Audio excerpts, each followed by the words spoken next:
yang lagi suntuk abis kuliah offline, yang lagi galau abis diputusin pacar, merapat yuk ada obat rindu nih. Oke, ingat ya, ini bulan September bukan September. Jadi mending dengerin siniar aja biar lebih bermanfaat.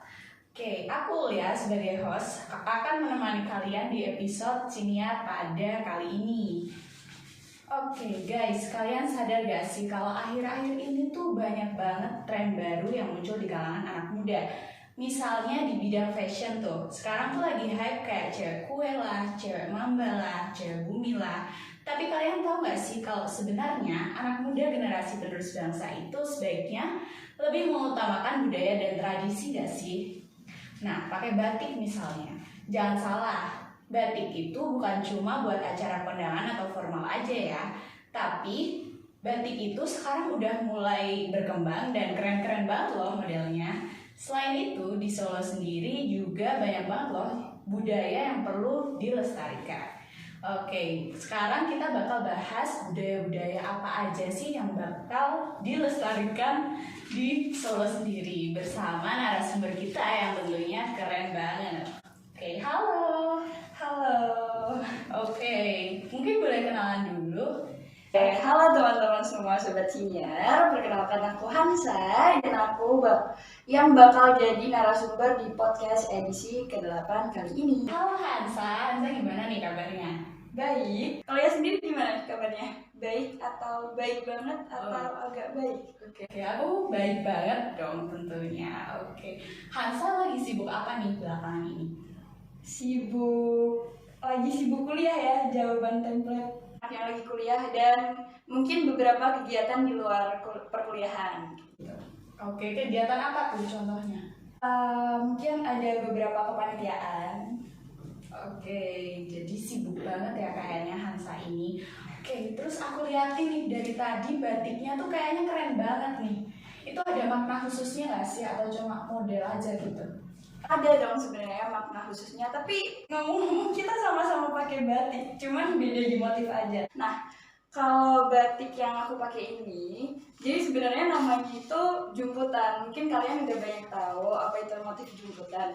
Nah, aku mau ngasih tahu nih, sebenarnya jumput itu artinya itu menjumput. Kalau dalam bahasa Jawa kan menjumput kayak gini ya. Nah, itu tujuannya mungkin biar batiknya itu jadi kecil-kecil kayak gini. Nah, terus batik jumputan ini itu ternyata dari sumber yang aku baca ya, ada banyak kayak tipe atau model kayak gitu. Mungkin dari ada jumputan Solo, jumputan Jogja, terus ada jumputan yang bentuk bunga. Tapi sebenarnya aku jujur masih belum tahu ini jumputan model yang mana, karena jumputan itu modelnya hampir mirip-mirip, kecil-kecil dan bulat-bulat kayak gini. Nah, jumputan sendiri itu yang aku suka, dia itu punya kesan klasik, sederhana, dan simpel. Jadi dia itu kalau misalnya mau di mix and match sama style yang lain itu bisa lebih mudah. Kayak misalnya nih, sekarang aku lagi pakai jumputan ini buat outer. Mungkin kalau misalnya ada yang punya rok lilit atau mungkin tank top kayak gitu, bisa dipakai, dipadu-padankan dengan style yang lain seperti itu. Ngomong-ngomong soal batik nih, Solo sendiri kan punya julukan kota budaya, dan tentunya masih banyak gak sih budaya-budaya lainnya di Solo yang perlu dilestarikan. Nah, menurut Hansa sendiri nih, apa aja sih budaya Solo yang mungkin Hansa ketahui, dan menurutmu dari sekian banyak budaya yang ada di Solo tuh mana yang mudah untuk diaplikasikan dalam kehidupan sehari-hari? Waduh, kalau ngomongin budaya pastinya banyak gak sih? Karena kayak Indonesia sendiri kan emang terkenal karena keberagamannya. Nah, terus banyak juga kota-kota yang punya keberagamannya masing-masing. Begitu juga Solo. Nah, Solo sendiri kan dijuluki sebagai kota budaya, ya nggak sih? Terus dia punya slogan juga, Spirit of Java. Jadi nggak heran lagi kalau misalnya di Solo ini emang budayanya kental sekali. Nah, contoh-contoh budaya yang ada di Solo itu mungkin kayak batik, keris, terus upacara-upacara adat, terus mungkin ada sekaten, terus ada gamelan, wayang, kayak gitu. Nah, kerennya ternyata di Solo ini budaya-budayanya itu masih eksis sampai sekarang. Kenapa? Mungkin karena di Solo ini banyak elemen masyarakat yang ikut berpartisipasi dalam pelestarian budaya tersebut. Jadi nggak cuma pemerintahnya yang memfasilitasi, tapi ternyata masyarakatnya itu juga ikut, kayak mungkin menonton atau ikut berpartisipasi dalam event-event tersebut seperti itu. Nah, kalau misalnya nih ditanya yang paling mudah diaplikasikan di kegiatan sehari-hari, itu sebenarnya tergantung perspektif dari masing-masing orang, tergantung dari cara pandang mereka sendiri. Tapi kalau ditanya ke aku, dari aku sendiri, menurutku itu batik. Kenapa batik? Karena batik sendiri itu adalah hal atau media yang sangat luas. Aku nyebut batik itu kayak media. Kenapa? Coba deh kalian lihat, kalau misalnya kalian ke toko atau ke toko oleh-oleh kayak gitu, ada tas, terus motifnya batik, terus bahkan pakaian kita sehari-hari yang pakaian pokok kayak gitu, modelnya ada batik kayak gitu. Jadi itu salah satu media untuk pelestarian budaya tersebut. Terus bisa juga nih kalau misalnya kalian notice, misalnya ada orang yang tampil menari kayak gitu, tarian-tarian adat kayak gitu, dia pasti ada sampur atau apa ya, bawahannya itu pasti ada motif batiknya nggak sih? Jadi kayak bisa langsung mempromosikan dua kebudayaan yang berbeda dengan batik itu sendiri. Dan cakupan batik ini sebenarnya luas, nggak cuma melulu tentang oh batik itu baju dipakai buat orang-orang tua atau acara formal, nggak cuma itu. Batik itu sebenarnya cakupannya luas, apalagi di era modern seperti sekarang ini. Nah, makanya salah satu bentuk apresiasi kita terhadap pelestarian budaya itu salah satunya pakai batik. Kita pakai batik kayak gini. Nah, biar budaya kita sendiri ini tuh juga nggak kalah sama budaya-budaya yang dari luar kayak gitu. Oke, jadi banyak banget ya ternyata kebudayaan-kebudayaan di Solo ini terutama. Oke, nah tapi kita tuh nggak bisa memungkiri gitu kalau sekarang tuh juga beriringan dengan budaya luar. Jadi menurut Hansa nih, kira-kira gimana ya biar di tengah gempuran era globalisasi ini budaya tradisional itu biar tetap eksis? Sebenarnya banyak cara yang bisa kita lakukan, tapi ada beberapa cara kalau dari aku sendiri, yaitu kalian bisa kok mengaplikasikan itu sesuai dengan karakter kalian, hobi kalian, atau interest kalian di mana kayak gitu. Misalnya nih kalian suka fashion, kalian bisa mulai dari kayak memadupadankan atau mix and match baju, terus dipadupadankan sama batik kayak gitu. Mungkin yang kalau kalian lihat di Instagram ataupun sosial media lainnya yang lagi hype kayak gitu seperti apa, atau kalau misalnya kalian suka membaca, bisa nih kalian kayak ngebaca-baca update tentang kebudayaan terbaru, berita-berita mengenai kebudayaan terbaru. Itu kan salah satu bentuk dari apresiasi budaya. Nah, atau mungkin kalau misalnya kalian senang apa ya, melukis atau kayak mewarnai, menggambar kayak gitu, kalian bisa kok ikut join atau event-event yang dimana menampilkan kayak kebudayaan tersebut, kayak yang berhubungan dengan budaya tersebut kayak gitu.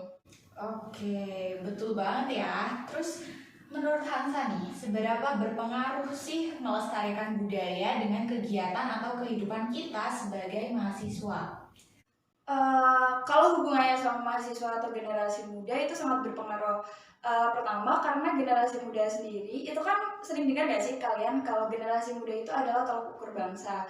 Terus yang nanti juga bakal jadi pemimpin-pemimpin dan penerus bangsa yang nantinya menggantikan orang-orang yang udah lama gitu. Nah, jadinya harus ada dari diri sendiri itu kayak kesadaran akan kultur budaya kita sendiri gitu. Minimal lah paling nggak ngerti mengenai kebudayaan punyaan kita sendiri gitu. Nggak harus semua budaya kalian ketahui, tapi paling nggak kalian tahu yang kebudayaan apa yang ada di sekitar kalian. Jadi misal nih contoh gampangnya, misal kalian kedatangan teman kalian, kalian punya teman dari daerah lain, terus kalian nanya, teman kalian nanya ke kalian, di tempat kamu ini yang terkenal apa, ada event apa, atau ada perhelatan kebudayaan apa atau apa, kalian tuh bisa jawab dan kalian tahu oh ada ini di sini kayak gitu. Misalnya di Solo sendiri kan ada kayak upacara-upacara adat kayak sekaten, terus grebek kayak gitu, terus batik karnaval batik itu yang sering diadain tiap tahun rutin kayak gitu. Nah, bisa kalian misalnya ada teman kalian yang mau liburan ke sini diajakin nonton kayak gitu.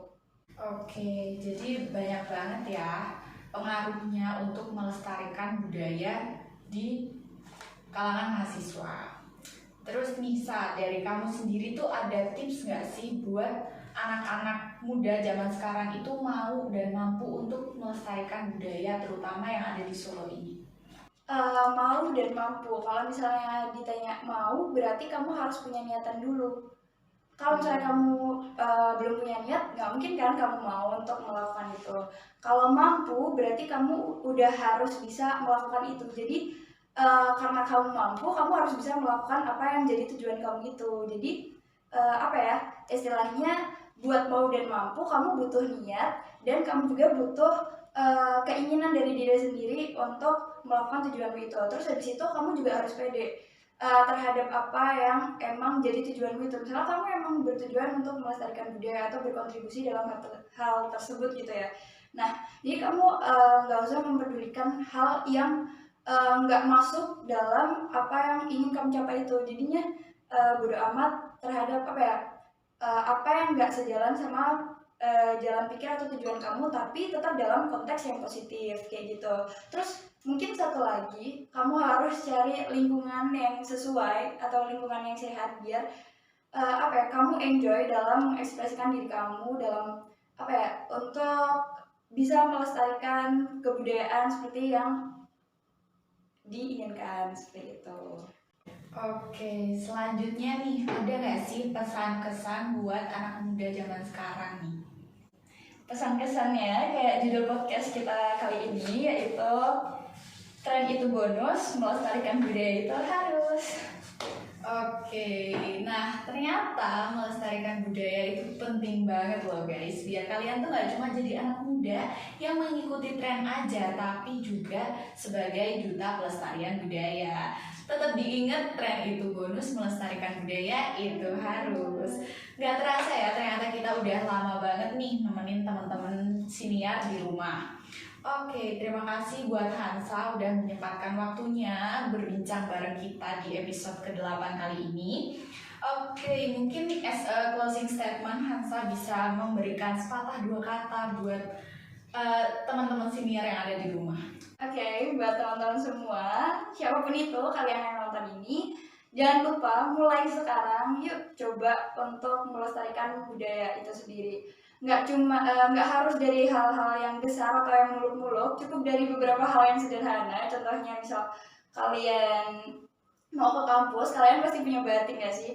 Kalian cobalah pakai itu. Atau mungkin dari hal-hal yang paling gampang, kalian suka baca, kalian coba baca artikel atau apapun itu, karena itu merupakan salah satu bentuk dari apresiasi budaya tersebut. Atau mungkin kalau misalnya di Solo, kalian kan sering tuh dapat info kayak event-event yang ada di Solo. Nah, kalian bisa tuh nonton itu salah satu juga bentuk dari apresiasi budaya, dan itu salah satu bentuk dari kita melestarikan budaya seperti itu. Oke, terima kasih banget ya Hansa. Dan buat teman-teman yang ada di rumah nih, sekali lagi semangat terus. Semoga apa yang kalian lakukan bisa diberikan kelancaran dan kemudahan. Jangan lupa ikuti episode senior yang berikutnya. Sampai jumpa.